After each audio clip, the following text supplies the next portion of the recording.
MVL యువ జ్యోతి శ్రోతలకు నమస్సులు. Mini కవులకు చిన్న గురువై, మెనీ సినీ మనీ కవులకు పెద్ద గురువై, సినీ సరస్వతికి తలలో నాలుకై, స్టూడెంట్ గుంటలకి సూదిలో దారమై, కళాశాల సుకవిత మధుపానశాలై, నూజివీడు పెద్ద మామిడి పండులోని రసమై, కలమంత్ర పరాయణుడై, కొన్నాళ్లు కొందరికి కంటిలో నలుసై అలుసై, తిరిగి తిరిగి పక్షులెల్ల చెట్టు వెదకు రీతివై, ఎల్లలోకములెల్ల ఎంవీఎల్ ఇళ్ళై, నభంబు గొడుగై తద్దేవతల్ భృత్యులై, పరమామ్నాయములెల్ల వందిగణమై వర్ధిల్లు ఎంవీఎల్లు.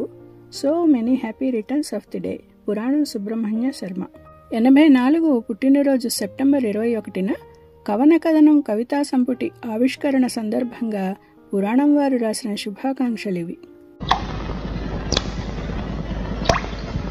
నీటి బొట్లు నీటి బొట్లు, నీటి బొట్లు నీటి బొట్లు, పాటల కన్నీటి బొట్లు, కలిసి మెలిసి వాగైతే చెలరేగే ఏ రైతే, కలిసి మెలిసి వాగైతే చెలరేగే ఏ రైతే, నదీ నదం పదం పాడి నా లోపల కదం తొక్కి, కావ్య గంగ నింగితాకి కవి హృదయం పొంగుతుంది. నా వలపుల గోదావరి నా పలుకుల కృష్ణవేణి, తరంగాల మృదంగాల తాండవ నాట్యం చేస్తాయి. కొత్త కొత్త ఆశయాల విత్తనాలు చల్లుతాయి, కొత్త కొత్త ఆశయాల విత్తనాలు చల్లుతాయి. తెలుగు తల్లి ఒడి లోపల వెలుగు పంట నింపుతాయి, తెలుగు తల్లి ఒడి లోపల వెలుగు పంట నింపుతాయి. గరికపాటి నరసింహారావు గారు ఒక టీవీ ఛానల్లో ఆముక్తమాల్యద గురించి చెబుతూ, ఆముక్తమాల్యద గురించి ఎంవీఎల్ గారు చెబితేనే వినాలి, అద్భుతంగా చెప్పేవారు అన్నారు. నాన్న వెళ్ళిపోయిన 25 సంవత్సరాల తర్వాత మాట ఇది. అన్నేళ్ల తర్వాత కూడా నరసింహారావు గారు ఆ మాట చెప్పారంటే వారి మీద నాన్న ప్రభావం ఎంత ఉండి ఉంటుంది కదా. ఎందుకని? భమిడిపాటి రామగోపాలం గారు అన్నట్టు, చంద్రుణ్ణి మించి అందమొలికించు ఆ రూప సౌందర్యమా, చక్కగా మాట్లాడే జ్ఞానమా, విజ్ఞానంతో మాట్లాడటమా, ఎంత మెత్తగా సున్నితంగా హృదయంగా గంభీరంగానూ ఉండేది నాన్నమాట. చిన్నతనంలో స్నేహితుల్ని దగ్గర బంధువుల్ని ఏమన్నా అనేవారేమో నాకు తెలియదు కానీ అమ్మనే కాదు నన్ను తమ్ముణ్ణి కూడా ఏమే ఏరా అని అనలేదు ఎప్పుడు. ఎవరినైనా అయ్యా అనే అనేవారు. పెద్దవారిని ఎలాగూ గౌరవ సంబోధనే ఉంటుంది, చిన్నవారితో ఏ మాట మాట్లాడినా అయ్యా అనే అనేవారు. బంధువుల్లో నాన్నకి ఇష్టమైన వారు కోడూరు పెదనాన్న పెద్దమ్మ, మద్రాసు తాతగారు నానమ్మ, గుడ్లవల్లేరు నానమ్మ, ఉయ్యూరు పెద్ద పెదనాన్న, బందరు హైమ పెద్దమ్మ. మద్రాసు తాతగారు అమ్మాయి చిన్నత్త పెళ్లి ఫిబ్రవరి 5న. ఆ పెళ్లి కోసం చాలా ఆరాటంగా ఎప్పుడా అని ఎదురు చూస్తున్నారు. ఇంతలో జనవరి 23న ఇలా అయింది. సరే, విధి నిర్ణయం జరిగింది. తమ్ముడా చిన్నవాడు, మరెలా? ఒరే ప్రభాకరం అంటే ఎరా దివాకరం అని ఒకరినొకరు అనుకునే నాన్నకన్నా 6 నెలలు పెద్దవారైన అన్నగారు నేనున్నా కదా అని తమ్ముడి కార్యక్రమాలు శాస్త్రోక్తంగా సవ్యంగా చేశారు. అమ్మ పెద్దమ్మ కూడా సత్యవతి వరలక్ష్మి అనుకుంటూ తోడికోడళ్లలా కాక అక్క చెల్లెళ్ళలా స్నేహితుల్లా ఉండేవారు. ప్రభాకరం పెదనాన్న పెద్దమ్మ మీ రుణం ఎలా తీర్చుకోగలం? 10 రోజుల్లోపే అనుకుంటా కాలేజీ వారు సంస్మరణ సభ పెట్టి నన్ను తమ్ముణ్ణి రమ్మన్నారు. అలానే వెళ్తుంటే ఎవరో మొహం అన్నా కడుక్కోరాదు అంటే కోడూరు పెద్దమ్మ చీర చెంగుతో మొహం తుడుచుకుని బానే ఉన్నాలే అన్నా. పెద్దమ్మ కళ్ళల్లో నీళ్లు. ఎందుకు పెద్దమ్మ అంటే ఓ సంఘటన గుర్తు చేసుకుంది. తెల్లదేవరపల్లి పెళ్లి చూపులకి వెళ్ళాలి. నూజివీడు వచ్చారట అందరూ నాన్నని కలుపుకుని తీసుకెళ్ళటానికి. ఈయన చూడబోతే గడ్డం కూడా చేసుకోకుండా కాలేజీ నుంచి అలసిపోయి వచ్చారట. సరే మొహం అన్న గడుక్కో బయలుదేరదాం అన్నారట పెదనాన్న. వెంటనే పెద్దమ్మ చీర చెంగుతో మొహం తుడుచుకుని బాగానే ఉన్నా పదండి అన్నారట. ఇప్పుడు నువ్వు అచ్చం నాన్నలానే అంది పెద్దమ్మ. నాన్న వెళ్ళిపోయిన 3వ రోజు సాయంత్రం నాన్న మిత్రులందరూ నన్ను కూర్చోబెట్టి చెప్పేశారు నాకు పెళ్లి చేసేయాలని కంకణం కట్టుకున్నామని. అనుకున్నట్టే తాతగారితో కలిసి వెదికి సరిగ్గా 6 నెలల్లో పెళ్లి చేసేశారు కూడా. నెక్స్ట్ ప్రాజెక్టు తమ్ముడిని పాలిటెక్నిక్లో చేర్పించారు.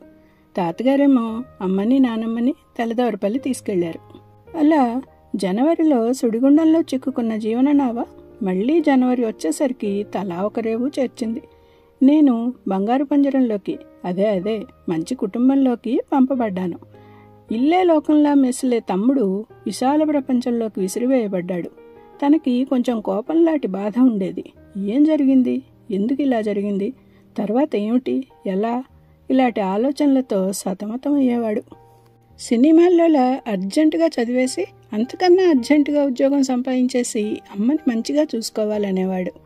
నేను చదువుకోకుండా నాకు పెళ్లి చేయడం కూడా నచ్చలేదు. రెస్ట్లెస్గా ఉండేవాడు. ఏదేదో అనేవాడు. తన మాటలకి ఇలా అయితే ఎలా వీడు అని భయం అనిపించేది. ఒకరోజు కూర్చోబెట్టి చెప్పా, ఇలా కాదు, జరిగింది జరిగిపోయింది, భవిష్యత్తు ముఖ్యం. నేను బ్రహ్మాండంగా ఉన్నా, నువ్వు కూడా ఉండాలి. అలా ఉండాలంటే ముందు చదువుకోవాలి. అప్పుడే ఏమైనా ఏం చేసినా. అందరి గురించి మంచి అభిప్రాయం ఉంటే వారు మంచివారే. మన చుట్టూ అందరూ మంచివారే ఉన్నారు. మనకు అంతా మంచే జరుగుతుంది, జరుగుతోంది కూడా. ఎవ్వరి గురించి చెడు అభిప్రాయం వద్దు. మనం చాలా సేఫ్ జోన్లోనే ఉన్నాం. నువ్వు చదువు మీద దృష్టి పెట్టి మంచిగా చదువుకో అంతే అని చెప్పా. తన జీవితంలో నేను తనకి చేసిన ఉపకారం ఏదైనా ఉంది అంటే ఇదొక్కటే. అప్పుడే తనకి ఒక సంఘటన జరిగింది. హాస్టల్లో చేరినప్పుడు సీనియర్స్ పరిచయం చేసుకునే ర్యాగింగ్ లాంటి కార్యక్రమంలో భాగంగా తన పేరు ఊరు చెప్పినప్పుడు ఒక అతను మీ ఊరివాడే అని ఇంకొక అతనితో చెప్పాడట.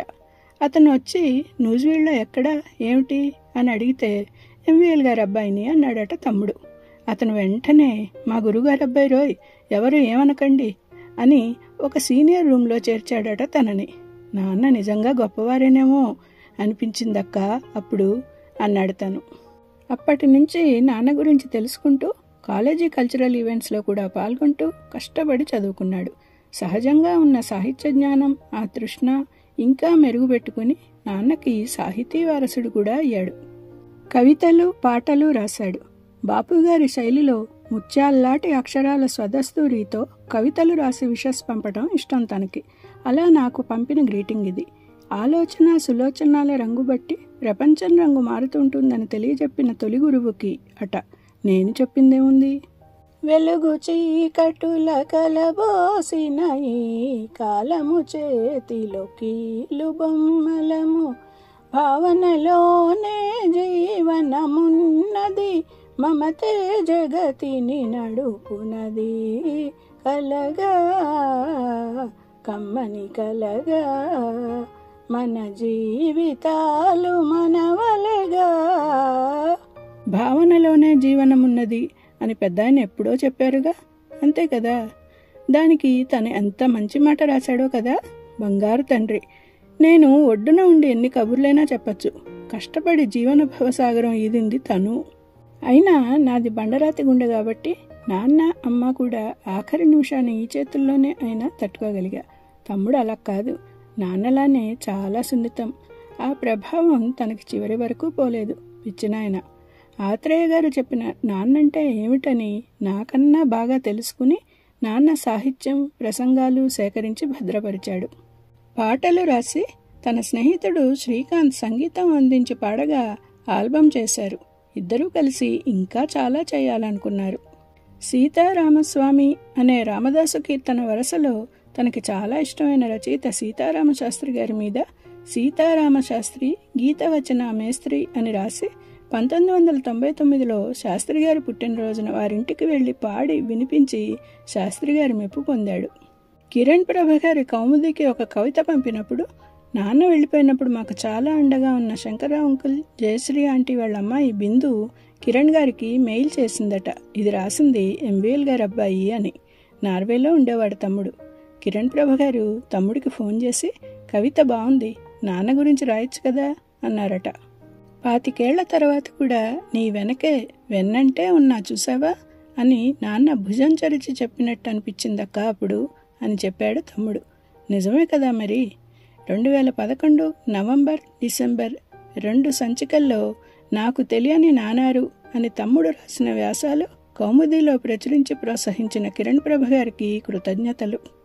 2017లో పరిచయమైన నాన్నని అభిమానించే చంద్రశేఖర్ గారు, రామలక్ష్మి గారు దంపతులు నాన్న శిష్యులు వెంకటేశ్వరరావు గారి ప్రోద్బలంతో విజయవాడ సాహితీ ప్రచురణలు లక్ష్మి గారు నాన్నని అభిమానించి 2 నవలలు, 18లో కథలు, 19లో కానుక పుస్తకాలు పునర్ముద్రించారు. ప్రియమిత్రుడు బాలు అంకుల్ చేతుల మీదుగా ఎంబీఎల్ సాహితీ సమాఖ్య సభలో నాన్న మునిమనవడు ఆ కానుక అందుకున్నాడు. అప్పుడు నాన్న గురించి తమ్ముడు రాసి వాయిస్ ఓవర్ ఇచ్చిన ఒక మంచి డాక్యుమెంటరీ లాంటి ఏవి నూజివీడు ట్రిపుల్ స్టూడెంట్స్, వారి యోగా టీచర్ శ్రీధర్ కలిసి రూపొందించారు. నాన్నకి ఇష్టమైన రచన కదా కానుక. చాలా పొంగిపోయినట్టున్నారు. ఆ పట్న తమ్ముణ్ణి కావిటేసుకుని తన కూడా పట్టుకెళ్ళిపోయారు. మళ్ళీ సరిగ్గా ఏడాదికి అమ్మ కూడా వారిద్దరిని చేరిపోయారు. నాన్న తర్వాత తమ్ముడు నాన్న గురించి తెలుసుకున్నట్టు ఇప్పుడు నేను వారిద్దరి గురించి తెలుసుకునే ప్రయత్నం చేస్తున్నా. 2001లో బాలు అంకుల్ అధ్యక్షులుగా నాన్న మిత్రులు శిష్యులు కలిసి ఏర్పాటు చేసుకున్న MVL సాహితీ సమాఖ్య అనే సత్సంగంలో నాన్న మిత్రుల్ని సాహితీవేత్తల్ని సత్కరించుకుంటూ విద్యార్థులకి రకరకాల పోటీలు నిర్వహిస్తూ నాన్న పేరు మీద కానుకలిస్తున్న సభల ద్వారా నాన్న ఖ్యాతికి చిరంజీవిత్వం కలిగిస్తున్నారు. 2005లో నాన్న షష్ఠిపూర్తి సభ ఘనంగా నిర్వహించి మిత్రులు శిష్యులు ప్రేమగా రాసిన ఆర్టికల్స్తో ఒక సావనీరు కూడా ప్రచురించారు MVL సాహితీ సమాఖ్య వారు. 2009లో పతంజలి గారు వెళ్ళిపోయినప్పుడు నామిని గారు పతంజలి గారి గురించి రాసిన వ్యాసంలో, ఏమండోయ్ నామిని గారు, మీరు మాకందనంత ఎత్తుకు ఎక్కడికో వెళ్ళిపోయేట్టున్నారుగా, మిమ్మల్ని MVL గారు మెచ్చుకున్నారండి అని పతంజలి గారు అన్నట్టుగా 23 ఏళ్ల తర్వాత కూడా నాన్నని తలుచుకున్నారు నామిని గారు. ఈ మధ్యనే నామిని గారితో కలిగిన పరిచయ భాగ్యం వల్ల వారితో మాట్లాడినప్పుడు, ఆ నూజివీడాయిని నేను కలవలేదు గాని నా జీవితంలో నాన్న ఒక ప్రత్యేకం అన్నారు వారు నాతో. గొల్లపూడి మారుతీరావు గారు వారి జీవన కాలంలో అత్తలూరి నరసింహారావు గారు జ్యోతి వారపత్రికకి మనం ఎరిగి ఎరగని MVL అని నాన్న గురించి రాశారు.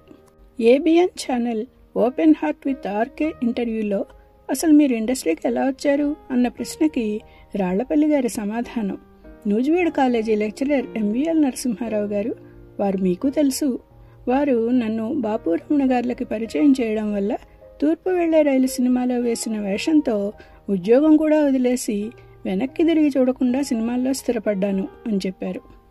నిమ్మన్నయ్య బాపుగారితో నేను పుస్తకంలో మొదటి మాటే అన్నయ్యకి ఇష్టమైన MLA మాస్టర్ని తలుచుకున్నారు. వ్యూస్ ఛానల్ వైజయంతి గారు నాన్న గురించి మాట్లాడుకుందామా అన్నారు వారి మాట మంతిలో. కవితలు ముత్యాల ముగ్గు పుస్తకాలు అభిమానంతో ప్రచురించిన అక్షజ్ఞ వెంకట్ గారికి కృతజ్ఞతలు. ఉయ్యూరు వాస్తవ్యులు సరస భారతి సాంస్కృతిక సంస్థ అధ్యక్షులు శ్రీ గబ్బిట దుర్గాప్రసాద్ గారు, శ్రీమతి ప్రభావతి గారి దంపతులు ప్రతి సంవత్సరం ఆనవాయితీగా ఇచ్చే ఉగాది పురస్కారం. MVL మాస్టర్ అంటే మాకు చాలా అభిమానం.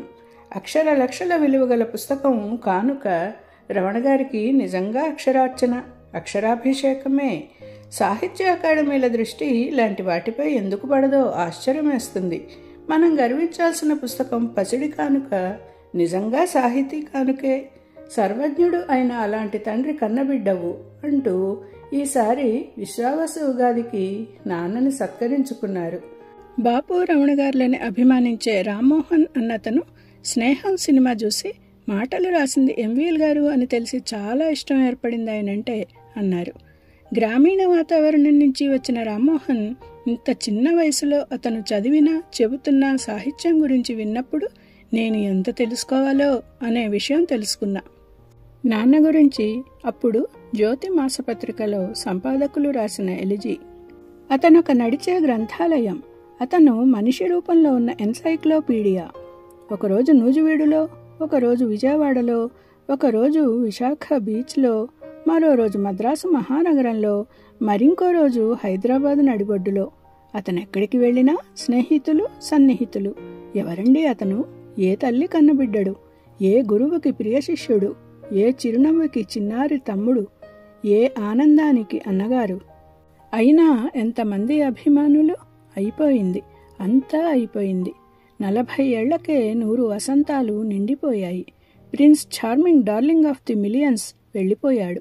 శ్రీనాథుడి నుండి శ్రీశ్రీ వరకు, బాల్జాక్ నుంచి బాలగంగాధర తిలక్ వరకు ఏదైనా అడగండి, ప్రతి ప్రయోగం అతని నాలుక చివర, ప్రతి పదం అతని మునివేళ్ల చివర.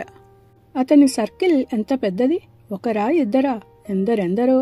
ఎంతమంది చేత కంటతడి పెట్టించావు మిత్రమా. MVL మనవాడు లేడా? నమ్మబుద్ధి కావడం లేదు. చిరునవ్వుకి అగ్ని అంటుకుంటుందా? హాస్య కావ్యానికి విషాదపు ముగింప? నమ్మబుద్ధి కావడం లేదు. తెలుగు పాఠకుల మనసుల్లో సదా మెదలే అభిమానుల హృదయాల్లో సదా కదలే ఎంవీఎల్లు నీకు జోహార్లు. తుడుచుకో తుడుచుకో తడి కన్నుల వెల్లువా, తనువులెంత దూరమో మనసులంత చేరువా, మన మనసులంత చేరువా. నాన్న వేసుకునే పర్ఫ్యూమ్ పరిమళంలా నాన్న చేసిన ప్రసంగ పరిమళాలు, ఆ స్నేహమాధుర్యం 40 ఏళ్ల తర్వాత కూడా అందరి మనసుల్లో సుగంధాలు విరజిమ్ముతున్నట్టు ఎంతో అభిమానంతో ఇంత తలుచుకుంటున్న అందరినీ చూస్తుంటే గొప్ప అబ్బురంగా ఇది కదా జన్మధన్యం అంటే అనిపిస్తుంది. అమ్మా, నాన్న, తమ్ముడు, love you for ever. Thank you.